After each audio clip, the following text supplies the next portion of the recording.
Hello everyone, we hope that you guys are doing well. We're going to introduce a new story this week. It's one of Will's and my absolute favourites. But before we do, I just wanted to say a very big thank you to everybody for everything that you have done and all the love and support that you've given us. We are now looking forward to meeting the newest addition to our family in the next few weeks. So I've just taken some maternity leave, and the next time we see you, I'll be able to introduce Will's brother or sister. In the meantime, enjoy the remote learning and look after each other, and enjoy the story of Wilfrid, Gordon, McDonald, Partridge. There once was a small boy called Wilfrid Gordon McDonald Partridge, and what's more, he wasn't very old either. His house was next door to an old people's home, and he knew all the people who lived there. He liked Mrs. Jordan, who played the organ. He listened to Mr. Hosking, who told him scary stories. He played with Mr. Tippet, who was crazy about cricket. He ran errands for Miss Mitchell, who walked with a wooden stick. He admired Mrs. Drysdale, who had a voice like a giant.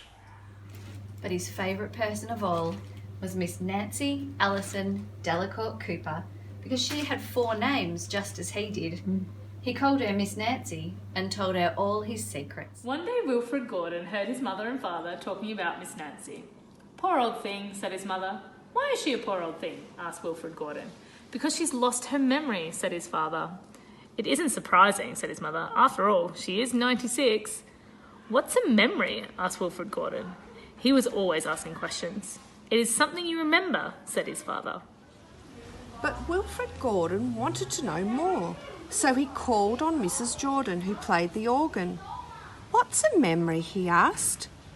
"Something warm, my child, something warm." He called on Mr. Hosking, who told him scary stories. "What's a memory?" he asked. "Something from long ago, me lad, something from long ago."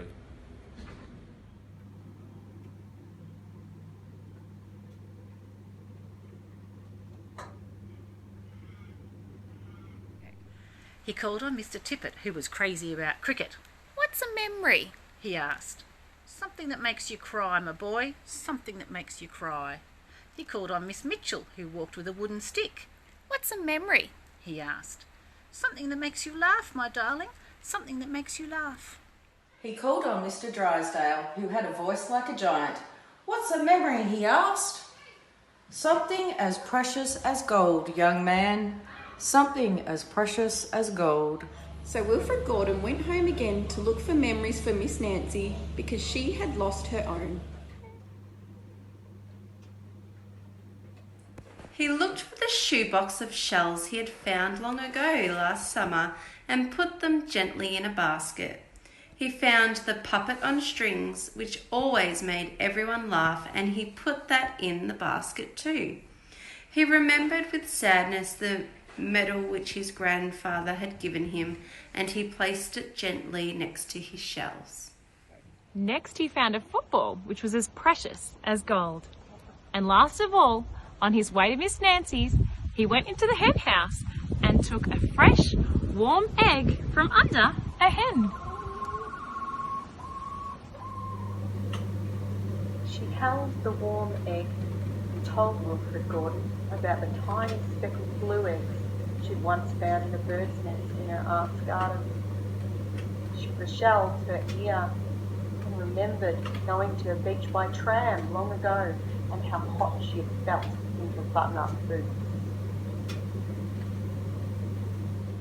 She touched the medal and talked sadly of the big brother she had loved, who had gone to war and never returned.